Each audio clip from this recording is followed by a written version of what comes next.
Que la paix, la lumière et la présence d'Allah soient avec vous, chers frères et sœurs en islam. Qu'Allah apaise vos cœurs, éclaire vos pensées et vous accorde la sérénité que vos âmes recherchent peut-être depuis longtemps. Il existe des moments dans la vie où le cœur se fatigue de chercher, où l'esprit est saturé de questions et où l'âme murmure silencieusement. Il doit y avoir plus que cela. Une lumière subtile apparaît alors, non pas dans le bruit, mais dans le silence. Une guidance qui ne crie pas, mais qui se ressent. As-tu déjà ressenti que ton âme cherche quelque chose de plus profond que les réponses du monde? Pourquoi certaines épreuves nous touchent-elles si fort, comme si elles réveillaient quelque chose d'enfoui en nous? Et si, paradoxalement, la vérité apparaissait précisément au moment où l'on cesse de la traquer? Dans cette vidéo, tu vas découvrir une réflexion puissante inspirée par l'approche de Dr Zakir Naik autour de cette vérité spirituelle. Lorsque tu arrêtes de courir derrière les réponses, ton essence véritable s'éveille par la permission d'Allah. Allah dit dans le Coran, « En vérité, c'est par l'évocation d'Allah que les cœurs se tranquillisent. » Sourate Ar-Ra'd 13, 28. Avant de continuer, abonne-toi à Islam Connect, like, commente et partage cette vidéo afin que cette lumière atteigne d'autres cœurs. Souviens-toi, cette vidéo n'est pas un hasard. Elle est une lumière envoyée par Allah pour toi. Une mission divine. 1. Quand la quête incessante épuise l'âme. L'être humain est naturellement porté à chercher des réponses. Depuis l'enfance jusqu'à l'âge adulte, le cœur interroge sans cesse « Pourquoi moi ? Pourquoi cette épreuve ? Pourquoi maintenant ? Pourquoi ce silence que je ressens dans ma relation avec Allah ?» Ces questions naissent souvent d'une douleur sincère, d'un besoin profond de comprendre. Mais lorsque cette quête devient permanente, obsessionnelle, lorsqu'elle n'est plus guidée par la confiance mais par l'angoisse, elle commence à peser lourdement sur l'âme. Ce qui devait rapprocher d'Allah devient alors une source de fatigue intérieure. Dr Zakir Naik rappelle souvent que l'islam n'est pas une religion du doute continu, mais une religion de clarté, de cohérence et de soumission consciente à Allah. L'islam ne demande pas à l'être humain de tout comprendre avant de croire, mais de croire pour ensuite comprendre ce qui est à sa portée. Lorsque l'homme inverse cet ordre, lorsqu'il exige des réponses immédiates à chaque décret divin, il se place dans une lutte intérieure constante. Cette lutte ne nourrit pas la foi, elle l'épuise. Spirituellement, plus l'homme cherche avec son ego, plus la vérité lui semble lointaine. L'ego veut contrôler, analyser, expliquer chaque détail du destin. Or, la guidance divine ne se dévoile pas à un cœur agité. Elle descend dans un cœur humble, patient, apaisé par la certitude qu'Allah sait ce que nous ignorons.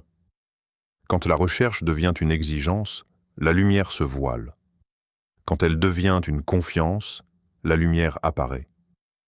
Humainement, cette quête incessante provoque anxiété et frustration.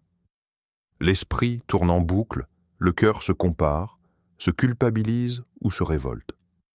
On commence à se demander pourquoi les autres semblent avancer pendant que nous restons bloqués.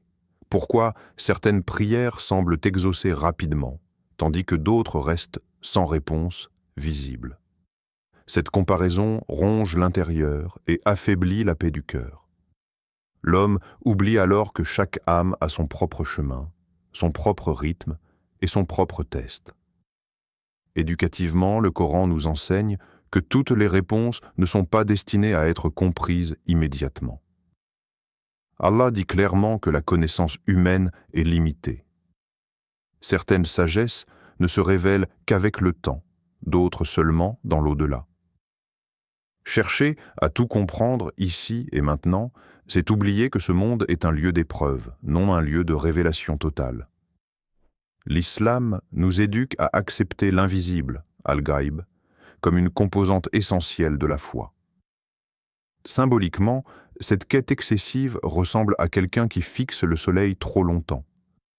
Le soleil est une source de lumière et de vie, mais le regarder directement brûle les yeux. De la même manière, la vérité divine est lumière, mais vouloir la saisir par la force de l'ego aveugle le cœur. La sagesse consiste à se couvrir de l'humilité, à regarder avec mesure, à accepter que certaines lumières se contemplent indirectement par la patience et la soumission. Le prophète, que la paix et le salut d'Allah soient sur lui, a dit « Sache que ce qui t'a atteint ne pouvait te manquer, et ce qui t'a manqué ne pouvait t'atteindre. » Tirmidhi. Cette parole est une clé spirituelle majeure. Lorsqu'elle s'ancre réellement dans le cœur, elle libère l'âme d'un poids immense. Elle met fin aux regrets destructeurs et au « si seulement ». Elle rappelle que le destin n'est d'un ni aveugle ni injuste, mais parfaitement orchestré par Allah. Quand cette certitude commence à s'installer, l'âme s'allège progressivement. Elle cesse de se battre contre le décret divin. Elle respire. Elle comprend que la paix ne réside pas dans l'accumulation de réponses, mais dans l'acceptation confiante. À cet instant précis, sans bruit, ce n'est pas encore la réponse qui arrive, mais quelque chose de plus profond, le repos du cœur. 2. Le silence intérieur comme porte de la guidance. Lorsque tu arrêtes de chercher frénétiquement des réponses, quelque chose de subtil mais profond commence à se produire en toi. Le bruit intérieur diminue, les pensées cessent de se bousculer et un espace nouveau apparaît dans le cœur. Cet espace n'est pas vide, il est prêt à accueillir la guidance d'Allah. Car la guidance ne descend pas dans le tumulte, elle descend dans la quiétude. Dr Zakir Naik explique souvent que la foi véritable ne naît jamais du chaos mental, mais d'une réflexion posée, sincère et alignée avec la nature humaine. L'être humain moderne est constamment stimulé, sollicité, pressé de comprendre, d'analyser et de réagir. Même dans la spiritualité, il veut des réponses rapides, des signes immédiats, des preuves instantanées. Pourtant, la foi islamique enseigne l'inverse. La vérité se dévoile à celui qui sait s'arrêter. Quand tu fais taire le vacarme intérieur, tu permets à ton cœur d'écouter. Et c'est dans cette écoute que la guidance commence. Spirituellement, le silence intérieur est une forme d'adoration. Se taire intérieurement devant Allah, c'est reconnaître sa grandeur et accepter ses propres limites. Ce silence n'est pas une absence de pensée, mais une présence consciente. C'est le moment où le cœur cesse de discuter avec le destin et commence à s'y soumettre. Dans cet état, le croyant ne réclame plus, il se confie. Il ne force plus la réponse. Il accueille ce qu'Allah décide de déposer dans son cœur. Humainement, ce silence permet de respirer. Il offre un repos à l'âme fatiguée par les attentes, les déceptions et les questions sans fin. L'homme réalise alors qu'il n'a pas besoin de tout résoudre pour avancer. Accepter de ne pas savoir devient une libération. Lâcher prise n'est pas un signe de faiblesse, mais une maturité intérieure. C'est reconnaître que certaines choses dépassent notre compréhension actuelle et que cela n'empêche pas la vie d'avoir un sens. Éducativement, l'islam valorise la contemplation, tafakkur, bien plus que l'agitation mentale. Le Coran invite constamment à réfléchir, à méditer sur la création, sur le cœur humain, sur le passage du temps. Cette réflexion n'est pas bruyante, elle est profonde. Elle demande du recul, du calme et de la sincérité. Dr Zakir Naik rappelle que beaucoup de personnes trouvent la vérité non pas dans les débats amphibies sans fin, mais dans un moment de réflexion honnête avec elles-mêmes et avec Allah. Symboliquement, le silence intérieur ressemble à la nuit calme. Tant que le ciel est agité, nuageux et bruyant, les étoiles restent invisibles. Mais lorsque la nuit devient claire et silencieuse, les étoiles apparaissent naturellement. La guidance d'Allah est semblable à ces étoiles. Elle est toujours présente, mais elle ne se révèle qu'à un cœur apaisé. Ce n'est pas l'étoile qui arrive, c'est le regard qui devient capable de la voir. Allah dit « Il guide vers lui celui qui se repent ». Sourate Ash-Shura 42, 13. Le repentir ici ne se limite pas au péché apparent, mais inclut aussi le retour du cœur vers Allah après s'être perdu dans l'agitation, l'orgueil ou l'exigence de compréhension totale. Se repentir, c'est revenir à la simplicité de la foi, à l'humilité du serviteur.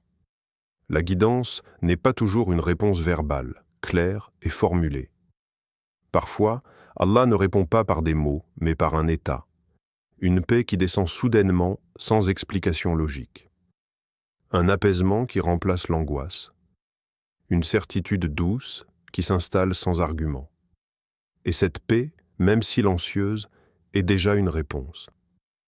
Elle était le signe que le cœur est entré dans une dimension où la guidance n'a plus besoin de bruit pour être ressentie. 3. L'épreuve comme révélateur de l'essence véritable. Beaucoup de personnes perçoivent les épreuves comme des destructions, des ruptures injustes, des signes d'abandon. Lorsqu'une difficulté survient, la première réaction humaine est souvent la peur. Peur de perdre, peur de ne pas comprendre, peur de ne pas tenir. Pourtant, dans la sagesse divine, l'épreuve n'est pas envoyée pour briser l'être humain, mais pour le révéler. Lorsque les réponses disparaissent, lorsque les certitudes humaines s'effondrent une à une, quelque chose de plus profond commence à émerger, l'essence véritable de l'âme. Dr Zakir Naik souligne fréquemment que les plus grandes transformations spirituelles ne naissent pas dans le confort, mais dans la difficulté. Lorsque tout va bien, l'homme s'appuie inconsciemment sur ses capacités, ses ressources, son intelligence, mais lorsque l'épreuve arrive, ses appuis s'effondrent. Et c'est précisément à ce moment-là que l'âme se tourne vers sa source réelle, Allah. L'épreuve retire les illusions pour révéler la vérité intérieure. Spirituellement, l'épreuve nettoie le cœur de l'illusion du contrôle. L'être humain aime croire qu'il maîtrise sa vie, ses projets, son avenir. Mais une seule épreuve suffit pour rappeler que le contrôle absolu n'appartient qu'à Allah. Cette prise de conscience peut être douloureuse, mais elle est purificatrice. Elle enlève l'arrogance subtile, l'attachement excessif au monde et replace Allah au centre du cœur. L'épreuve agit alors comme une purification invisible. Humainement, l'épreuve force à l'humilité, elle brise les fausses certitudes et rappelle la fragilité de l'être humain. Celui qui se croyait fort découvre sa vulnérabilité. Celui qui se pensait autosuffisant réalise son besoin profond d'aide divine. Cette humilité n'est pas une humiliation, mais un retour à la vérité de la condition humaine. Nous sommes des serviteurs, dépendants de la miséricorde d'Allah à chaque instant. Éducativement, l'épreuve rappelle que ce monde n'est pas une destination, mais un test. L'islam enseigne clairement que la vie d'ici-bas n'est ni un paradis, ni un enfer définitif. Elle est un terrain d'examen. Lorsque cette réalité est oubliée, l'épreuve semble injuste. Mais lorsqu'elle est intégrée, l'épreuve prend un sens. Elle devient une question posée par Allah à l'âme. Vas-tu te rapprocher ou t'éloigner? Vas-tu te plaindre ou te confier? Vas-tu désespérer ou espérer? Symboliquement, l'épreuve ressemble au feu qui purifie l'or. L'or brut, tel qu'il est extrait de la terre, contient des impuretés.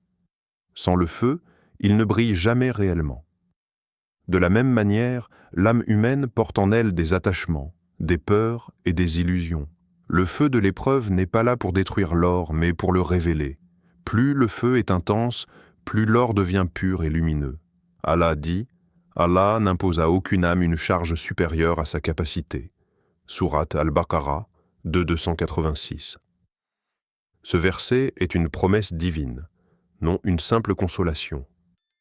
Il signifie que chaque épreuve est précisément mesurée. Même lorsque l'âme se sent dépassée, Allah sait qu'elle peut porter ce poids. Cette certitude change le regard porté sur la difficulté. Lorsque cette compréhension s'installe dans le cœur, une transformation subtile s'opère. L'homme cesse progressivement de demander « Pourquoi moi ?» Il cesse de négocier avec le destin. Il commence à dire « Alhamdulillah malgré tout ». Ce malgré tout n'est pas une résignation passive, mais une reconnaissance active de la sagesse d'Allah. À ce stade, L'épreuve ne disparaît peut-être pas encore, mais l'âme, elle, commence déjà à s'élever. 4. L'abandon confiant, la clé de l'éveil spirituel. Arrêter de chercher des réponses ne signifie pas renoncer à la foi, ni cesser de réfléchir. Cela signifie abandonner l'illusion de tout contrôler. C'est ici que se trouve le sens profond du tawakkul. Dr Zakir Naik insiste souvent sur ce point essentiel. La foi islamique n'est ni de la passivité ni de l'insouciance, mais un équilibre parfait entre l'effort sincère et la confiance totale en Allah. Le croyant agit, puis il remet le résultat à celui qui détient toute chose. L'être humain souffre souvent non pas à cause de ce qu'il vit, mais à cause de ce qu'il cherche à contrôler. Il veut prévoir, sécuriser, garantir chaque issue. Cette volonté excessive de maîtrise crée une tension permanente dans le cœur. Lorsqu'une chose ne se déroule pas comme prévu, la frustration apparaît, suivie de la peur ou du doute. L'abandon confiant ne supprime pas les difficultés, mais il supprime ce combat intérieur contre le destin. Spirituellement, l'abandon confiant libère le cœur. Lorsque le croyant comprend que le contrôle absolu n'appartient qu'à Allah, il cesse de porter un fardeau qui n'a jamais été le sien. Il réalise que son rôle est de faire de son mieux avec sincérité, puis de s'en remettre au décret divin. Cette libération intérieure ouvre un espace nouveau dans le cœur, un espace où la paix peut enfin s'installer. Ce n'est plus l'angoisse qui guide les décisions, mais la confiance.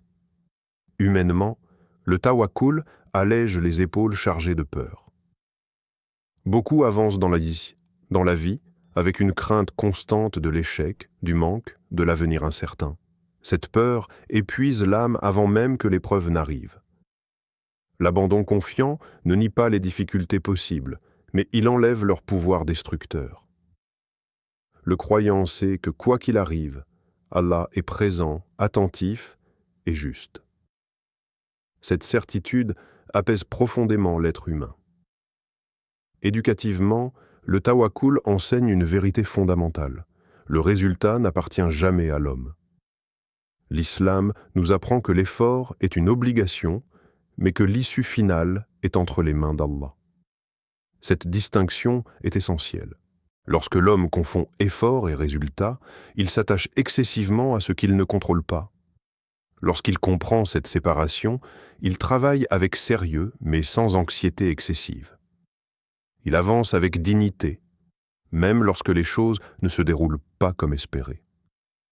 Symboliquement, le tawakkul est semblable à l'oiseau qui quitte son nid chaque matin sans connaître sa subsistance. Il ne sait ni où se trouve sa nourriture, ni en quelle quantité. Pourtant, il sort avec confiance, il vole, il cherche, et il revient rassasié. L'oiseau ne reste pas immobile en attendant que la nourriture tombe du ciel, mais il ne s'angoisse pas non plus sur l'avenir. Il agit et il fait confiance. C'est exactement cette attitude que l'islam enseigne aux croyants. Le prophète, que la paix et le salut d'Allah soient liés sur lui, a dit « Si vous placiez votre confiance en Allah comme il se doit, il vous accorderait votre subsistance comme il la donne aux oiseaux. » Tirmidhi. Ce hadith n'est pas une invitation à l'inaction, mais une leçon de foi mature. Il montre que la véritable confiance en Allah s'exprime dans le mouvement, non dans la peur. À partir du moment où le croyant accepte profondément cette réalité, un changement intérieur s'opère. L'âme cesse de se crisper sur les résultats. Elle respire. Elle avance avec sérénité. Elle comprend que même les retards, les détours et les échecs apparents font partie d'un plan plus vaste. À cet instant précis, sans bruit et sans spectacle, l'âme commence réellement à s'éveiller. 5. Quand l'essence véritable s'éveille par la lumière d'Allah. Lorsque tu cesses de courir après les réponses, lorsque tu arrêtes de forcer les portes du destin et de lutter intérieurement contre ce que tu ne maîtrises pas, un changement profond s'opère. Ce changement n'est pas toujours visible de l'extérieur, mais il est immense à l'intérieur. Ton essence véritable commence à se réveiller. Cette essence n'est ni nouvelle ni étrangère, elle était simplement voilée. C'est la part de toi qui reconnaît Allah sans condition, sans négociation, sans exigence. Dr Zakir Naik rappelle que l'islam n'est pas une idéologie imposée à l'homme, mais une vérité inscrite dans sa fitra, sa nature pure. L'être humain ne naît pas éloigné d'Allah. Il naît avec une disposition naturelle à le reconnaître, à chercher le sens, à s'incliner devant une sagesse supérieure.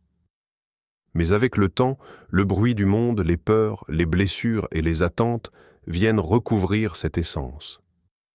L'homme confond alors la vérité avec ce qu'il accumule, comprend ou contrôle.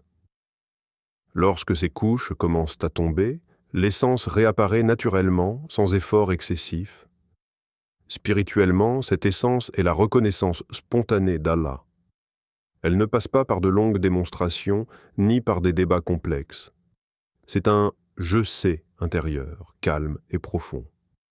À ce stade, la foi n'est plus seulement une pratique extérieure, mais une certitude enracinée dans le cœur. Le croyant ne ressent plus le besoin constant de prouver ou de justifier sa foi, car elle est devenue une évidence intérieure. Humainement, l'éveil de cette essence apporte une paix inexplicable. Ce n'est pas une joie bruyante ni une euphorie passagère, mais une stabilité intérieure. Les problèmes existent toujours, les épreuves ne disparaissent pas forcément, mais elles n'ont plus le même pouvoir. Le cœur cesse de se disperser. Il se rassemble autour d'Allah. Cette paix est souvent incomprise par l'entourage, car elle ne dépend pas des circonstances extérieures. Éducativement, cet éveil confirme une vérité fondamentale. La guidance n'est pas toujours quelque chose que l'on trouve à l'extérieur, mais quelque chose qui se révèle à l'intérieur par la permission d'Allah. Les rappels, les enseignements et les preuves ne font que réveiller ce qui est déjà présent dans le cœur sincère. Dr Zakir Naik explique que lorsqu'un message islamique touche profondément une personne, ce n'est pas parce qu'il est nouveau, mais parce qu'il résonne avec sa fitra. Symboliquement, cet éveil ressemble à l'aube après une longue nuit. La nuit n'était pas éternelle, mais elle semblait longue. Puis, sans bruit, la lumière commence à apparaître. Elle ne force pas l'obscurité, elle la dissipe naturellement. De la même manière, lorsque l'essence véritable s'éveille, les doutes s'estompent, les peurs perdent de leur intensité, et la direction devient plus claire, même sans détails précis. Allah dit « Dirige tout ton être vers la religion exclusivement, telle est la nature qu'Allah a donnée aux hommes. » Surat Ar-Rum 30. Ce verset rappelle que la vérité n'est pas étrangère à l'homme. Elle correspond à sa nature profonde. Se tourner vers Allah, ce n'est pas se perdre, c'est se retrouver. Lorsque cette essence s'éveille, quelque chose de fondamental change dans la relation avec Allah. Le croyant ne cherche plus frénétiquement des réponses à chaque événement. Il n'interroge plus le destin avec anxiété. Il avance avec une certitude douce, confiante, enracinée. Les questions peuvent encore exister, mais elles ne troublent plus le cœur, car à ce stade, l'âme n'a plus besoin de réponses. Elle a trouvé ce qui est plus fort que toutes les réponses, la certitude. Frères et sœurs, ce message peut se résumer simplement. Parfois, ce n'est pas en cherchant davantage que l'on trouve, mais en s'abandonnant sincèrement à Allah. Lorsque tu arrêtes de courir après les réponses du monde, Allah t'offre ce qui est bien plus précieux, la paix du cœur et l'éveil de ton essence véritable. Nous avons vu que la quête excessive peut épuiser l'âme, que le silence intérieur ouvre la porte de la guidance, que les épreuves révèlent notre vérité profonde, que le tawakkul libère le cœur et qu'au final, l'essence pure de l'être humain se réveille par la lumière d'Allah. Si cette vidéo a touché ton cœur, abonne-toi à Islam Connect, like, commente et partage cette lumière autour de toi. Peut-être qu'Allah utilisera ce simple partage pour guider quelqu'un d'autre. Merci sincèrement d'avoir ouvert ton cœur à cette parole. Merci d'avoir pris ce moment avec Allah. Que la paix, la miséricorde et la bénédiction d'Allah t'accompagnent où que tu sois. Allah dit, ma miséricorde embrasse toutes choses. Sourate Al-A'raf 7, 156. Que cette miséricorde t'enveloppe, t'apaise et t'élève. Amen.